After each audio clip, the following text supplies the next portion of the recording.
Ling adalah guru bahasa Mandarin di Singapura yang merasa kesepian dan berada di titik terendah dalam hidupnya. Pernikahannya bermasalah karena sulit hamil, suaminya pun jarang di rumah, dan ia harus merawat mertua yang terkena stroke. Ia pun di sini lalu menemukan kehangatan dan dukungan tak terduga dalam diri Wei Lun, seorang siswa yang juga kesepian dan memiliki masalah keluarga. Keduanya pun menjalin ikatan emosional yang kuat, di mana Ling merasa terhubung dan Wei Lun menemukan sosok yang peduli.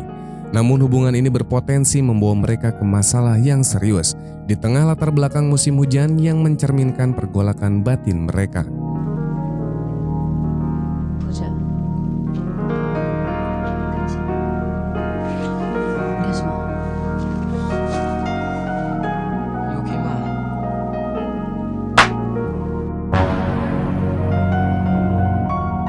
Film dimulai dengan memperlihatkan seorang guru wanita yang sedang menuju pergi ke sekolah. Dia bernama Ling, dia merupakan seorang guru bahasa Mandarin di sekolah yang Guang, Singapura. Setibanya di tempat parkir, Ling pun mengeluarkan sebuah suntikan. Isinya bukan insulin, melainkan serum untuk meningkatkan kesuburan janin. Diketahui kalau Ling ini tengah mengalami permasalahan dalam kesuburan. Dia sudah menikah selama 8 tahun dan rutin untuk berhubungan terutama di tanggal suburnya.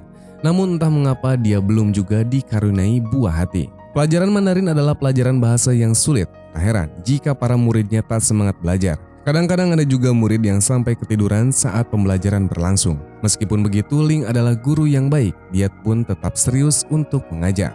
Setelah selesai mengajar, Ling pun pulang ke rumahnya. Di sini dia tinggal bersama dengan suaminya yang bernama Andrew, serta ayah mertuanya yang mengalami stroke. Karena Ling setiap hari harus pergi bekerja, ia pun menggunakan jasa seorang pengasuh untuk merawat ayahnya.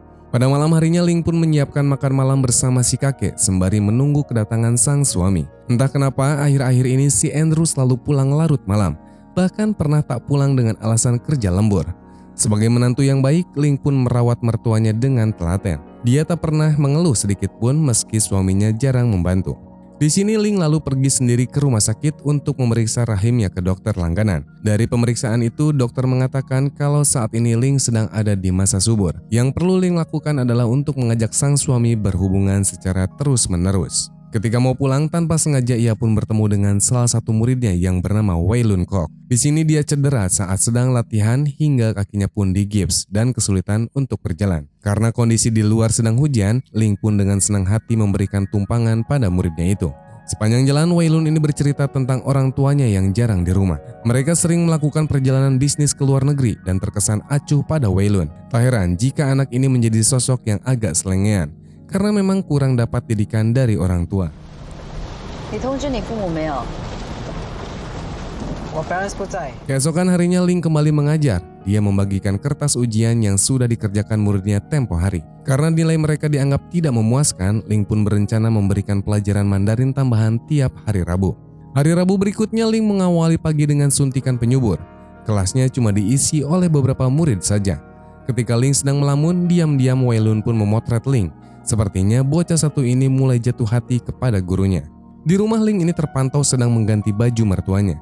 Dia melihat berita di televisi tentang kekacauan yang sedang terjadi di Malaysia. Tak lama kemudian ibunya pun menelpon. Dia mengabarkan kalau adiknya akan pergi ke perbatasan untuk mengantarkan barang. Tapi karena kerjaannya belum lancar, ibu pun meminta Ling meminjamkan uang dulu 100 kepada adiknya.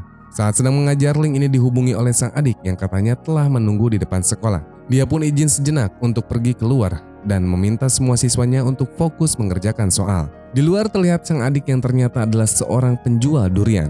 Namun karena duriannya kadang laku kadang tidak, akhirnya dia pun meminjam uang kepada sang kakak. Sebagai kakak yang baik, tentu Ling mau memberinya pinjaman uang. Tak lupa, adiknya juga memberikan beberapa durian sebagai ucapan terima kasih.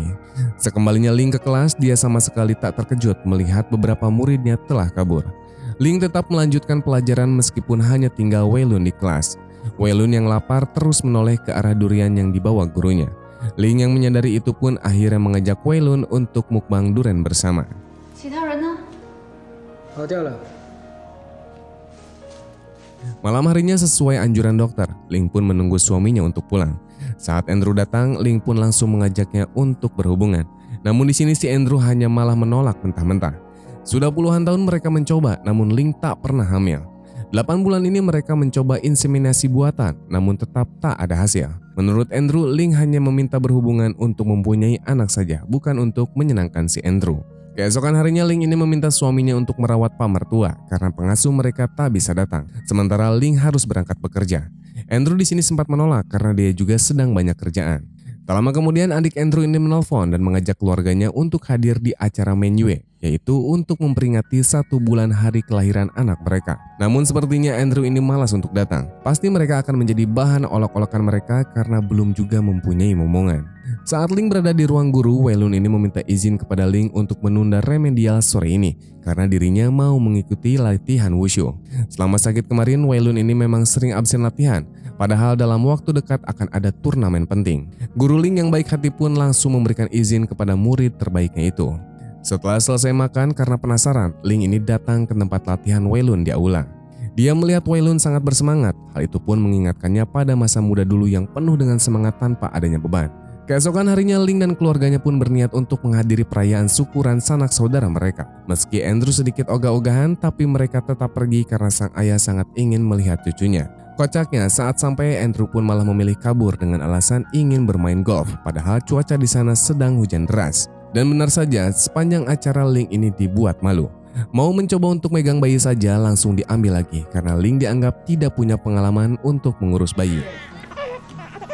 那肚子饿，我进去房间喂它。哦，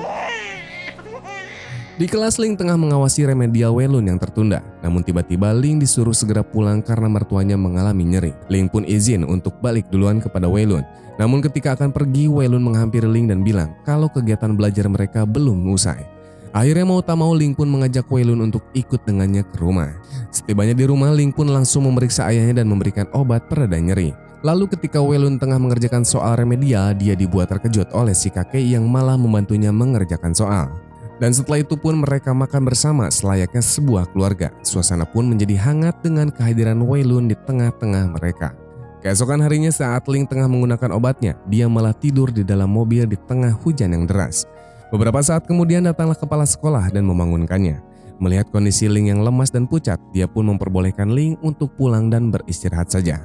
Ling pun lalu pergi ke dokter untuk melakukan inseminasi buatan entah yang keberapa kali. Meski kemungkinannya cukup kecil, namun Ling ingin terus mencobanya. Kali ini Andrew menjemput Ling. Meski kelihatan cuek, si Andrew ini dulunya bucin parah kepada si Ling. Sayang sekali, keputusasaan Andrew dalam membuat anak membuat cintanya kian hari kian pudar. Keesokan harinya Ling kembali mengisi kelas tambahan seperti yang para penonton lihat yang hadir cuma Wei Lun seorang. Ling pun kemudian mengantar Wei Lun pulang karena saat itu sedang hujan deras. Hubungan Ling dengan Andrew semakin renggang. Ini karena Andrew tak kunjung menyentuh Ling hingga Ling di sini kesal dan bersikap dingin. Sementara Wei Lun terlihat datang ke meja guru. Dia memberi Ling tiket untuk menonton pertandingan wushu yang akan diikutinya. Tibalah hari di mana pertandingan wushu dimulai. Ling datang dengan membawa mertuanya yang ternyata sangat menyukai wushu. Hal tersebut benar-benar membuat Wei Lun bersemangat. Dia menampilkan aksi terhebat sampai akhirnya berhasil memenangkan pertandingan dan mengantongi medali emas. Karena orang tua Wei Lun tak datang menonton, Ling pun di sini berinisiatif untuk merayakan kemenangan Wei Lun dengan pesta durian. Saat itulah Ling merasa sangat tersentuh dengan kedekatan antara Wei Lun dengan ayah mertuanya. Suatu hari setelah berbelanja, Ling sengaja datang ke tempat kerja Andrew. Namun dia malah melihat Andrew yang sangat akrab dengan salah satu teman wanitanya. Bukannya marah, Ling malah introspeksi diri. Menurutnya Andrew main serong karena kesal kepada Ling yang tak bisa mempunyai anak. Karena merasa bersalah, Ling malah membiarkan kegiatan sang suami begitu saja. Setelah itu Ling kembali pulang untuk merawat ayahnya. Ling di sini tak bisa menahan semua kesedihan yang akhirnya menangis di hadapan ayah mertua. Melihat menantunya bersedih, si kakek yang lumpuh hanya bisa memberikan isyarat yang terus bersemangat. Beberapa jam kemudian saat Ling sedang bersantai, tiba-tiba hujan turun dengan deras. Khawatir dengan mertuanya, dia pun bergegas ke kamar dan menutup semua jendela. Namun anehnya di sini si kakek tidak bergerak sama sekali. Setelah dicek barulah Ling sadar kalau mertuanya telah meninggal. Di kelas para murid terheran-heran karena jam mengajar Ling diganti dengan pelajaran matematika yang bikin mumet. Sementara itu keluarga Andrew malah berebut harta setelah si kakek meninggal. Bukannya berduka, malah pada nyusun siasat untuk mendapatkan harta yang paling banyak. Tak lama berselang datang wanita yang sebelumnya terlihat dekat dengan Andrew. Ternyata wanita itu sudah mempunyai anak dan itu membuat Ling semakin sakit hati. Beberapa hari kemudian Ling kembali mengajar seperti biasa. Setelah kelas selesai, Ling pun memberikan pelajaran tambahan kepada Wei Lun. Tak lupa, dia juga mengantar Wei pulang karena sedang hujan deras. Setibanya di depan apartemen, tiba-tiba saja Wei Lun mimisan. Karena khawatir, Ling pun memutuskan untuk mengantarkan Wei Lun ke unitnya. Dengan sikap keibuannya, Ling pun mengobati Wei yang di tengah mimisan. Mereka lalu mengobrol sejenak, namun tiba-tiba Wei Lun ini malah mencium si Ling. Karena sudah lama tak mendapatkan asupan nutrisi, Ling pun di sini menyambut godaan si Wei. Setelah kegiatan tersebut, Ling pun menyuruh Wei Lun untuk meninggalkannya sendirian. Dia masih tak habis pikir dan mencoba mencerna apa yang sebenarnya telah terjadi. Sempat terbesit rasa bersalah karena telah main serong di belakang suaminya. Namun jika dipikir-pikir, suami Ling juga telah melakukan hal yang sama. Jadi dia mencoba untuk bersikap biasa saja dengan semua kejadian ini. Sejak kejadian tersebut, Wei Lun sangat berambisi untuk memiliki Ling seutuhnya. Sampai-sampai setiap hari dia menunggu Ling pulang sekolah. Tentu perlakuan Wei Lun ini mengundang rasa curiga dari para guru yang lain. Sampai suatu ketika saat Ling dan Wei ini pulang bersama, Wei terus menggoda Ling hingga Ling tak fokus mengemudi. Ling di sini merasa risih dengan kelakuan Wei Lun dan menegurnya. Dia berkata kalau kejadian tempo hari adalah kesalahpahaman fatal. Tak seharusnya seorang murid berlaku seperti itu kepada gurunya sendiri. Wei Lun yang kesal memaksa untuk keluar dari mobil. Hal tersebut pun membuat mobil Ling ini oleng dan menabrak taksi di depannya. Untungnya saja kecelakaan tersebut tidak fatal dan Ling hanya harus membayar sejumlah uang untuk ganti rugi. Sementara itu Wei Lun yang masih kekanak-kanakan malah pergi meninggalkan Ling begitu saja. OK，我走。 哎，你干什么？喂，你笑啊！ Keesokan harinya Ling ini pergi ke sekolah menaiki bis. Di sini terlihat Wei Lun yang juga ikut-ikutan naik bis, bahkan duduk di depan Ling. Karena tak mau membuat kegaduhan, Ling membiarkan Wei Lun untuk duduk di sampingnya. Ketika berada di sekolah, Wei Lun senyum-senyum sendiri saat melihat foto Ling. Lalu tiba-tiba temannya yang jahil mengambil ponsel si Wei Lun, hingga terbongkarlah rahasia Wei Lun selama ini. Akibat kejadian tersebut, Ling dan Wei Lun pun dipanggil ke ruangan kepala sekolah. Meski fotonya tidak aneh-aneh, namun pihak sekolah menjadi curiga tentang hubungan mereka. Dengan tegas, Ling menjawab kalau hubungannya dengan Wei Lun hanya sebatas guru dan murid. Mereka menjadi dekat karena hanya Wei Lun lah yang selalu ikut kelas Mandarin tambahan. Tapi walaupun sudah dijelaskan panjang kali lebar, kepala sekolah lebih memilih untuk memberhentikan Ling dari kegiatan mengajar alias dipecat. Dia tidak ingin nama sekolah menjadi tercoreng akibat kejadian ini. Sepulangnya sekolah, Ling ini mengantarkan Wei Lun untuk terakhir kalinya. Sepertinya Wei di sini tidak sadar jika dirinya telah menjadi penyebab Ling itu dipecat. Ling meminta agar Wei Lun tak mencarinya lagi. Lucunya lagi si Wei Lun ini malah meminta jatah untuk yang terakhir kalinya. Jelas di sini Ling menolak hingga membuat Wei Lun kesal dan keluar dari mobil. Di tengah hujan yang deras mereka pun kejar-kejaran. Wei Lun lalu memeluk Ling dan mengatakan tak ingin pisah dengan Ling. Namun hubungan ini tak bisa terus berlanjut. Wei Lun pun harus bisa melupakan Ling.